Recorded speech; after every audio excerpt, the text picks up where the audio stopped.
I am going to unbox the Canon PowerShot S120. Voila. So I've had the Canon S120 now for a day, been playing around with it. And in this video I'm going to give my initial impressions and quick overview of the camera, nothing too extensive or detailed. I might show some sample footage of the video maybe later on. This strap did not come with the camera. The strap that came with it sucks, so this I cannibalized from another camera. I used to own the Canon S95 and the S100, which I've since don't have anymore. But I missed the S100 grip that they have here, that they used to have here. And then Canon now has this matte finish and this second glossy top.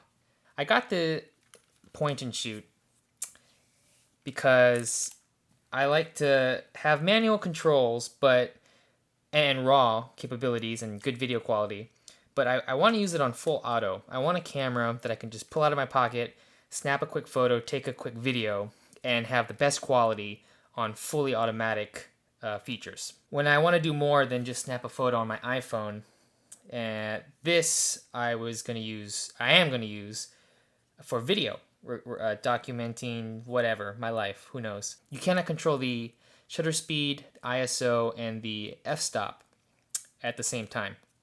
So you can shoot 1080 30p, 1080 60p, and some slow frame rates, or fast frame rates for slow motion, that's standard definition. And they all also have really good audio. The mics are up here, the very good stereo, picks all the bass and the low end. But you can't control, when you want to lock things down, except you can lock the exposure. And what that does is you hit that button and it locks it, and you're always at an automatic ISO, but you at least have some kind of control over the shutter speed and the f-stop by dialing the locking up and down, which you could do in the old models. So I just wish that at this price point they could have added manual controls. Even though I don't use it that often, it's good to have it. They don't shoot to an MOV codec anymore. It's MP4 at 24 megabits. I hardly ever use Wi-Fi, and I probably won't use it on this camera, so I'm not going to talk about it. But it has Wi-Fi if you want to link up to your smartphone or computer, transfer your images. So I'm in video mode right now, so I can touch to focus. I can touch to control the shutter release. When I have the menu up, I can control the menus up here, and it's quite responsive, like an iPhone. I don't like touchscreens, and I don't think I'm going to use the touchscreen. So you can disable the touchscreen and just use the dials. I like the dials. It's in all the other models, and it functions the same way. It works for me. And I also own a Sony RX100, not the RX2. This is the RX, the first model. So why would I get the Canon when I already have the Sony RX100? I'm going to keep both because I like both, but for different reasons. The obviously better camera is the RX100, the old model.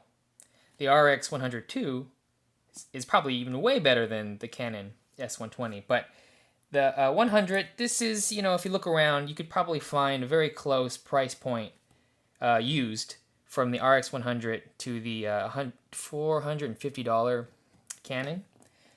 So, if you want the best everything all around compact camera in this price point, it's the RX100. It's the best. So why would I get this camera?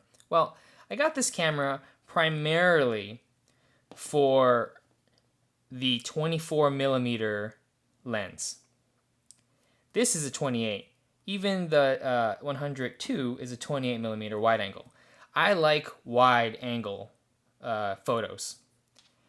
And this, you would think, only 4 millimeters makes a really big difference. This is a 1-inch sensor. This will always give you better low light. But there's just something about that 24 millimeters that's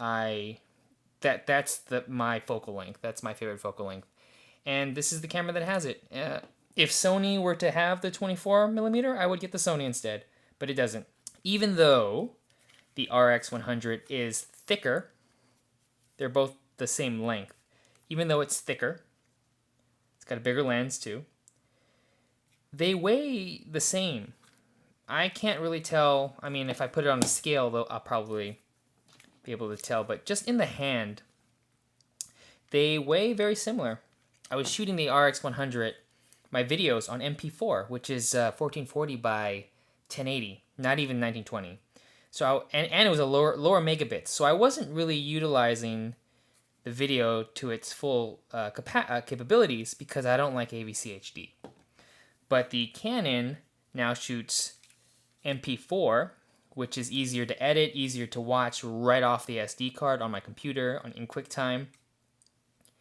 And it's 24 megabits. I should probably show you a test, apples to apples. And I'll go outside and I'll shoot some 1080 60p MP4 and 1080 60p AVC HD.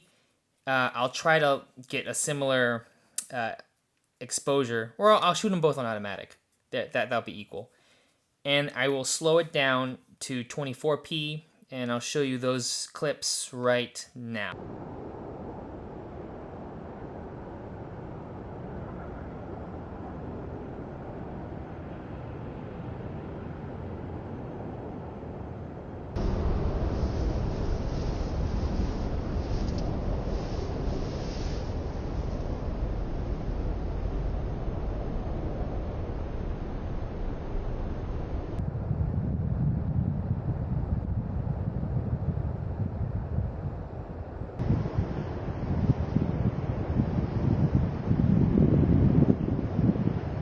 So those are the clips. Don't know if you could tell the difference. I couldn't really tell the difference that much with the video features on both of them. The manual beast is the Sony.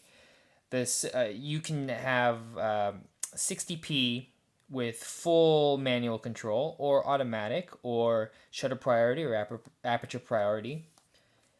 And you have peaking, and you can adjust the focus with the silent ring. Silent.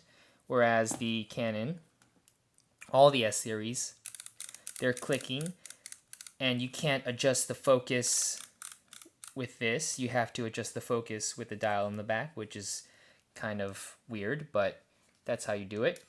This also has peaking.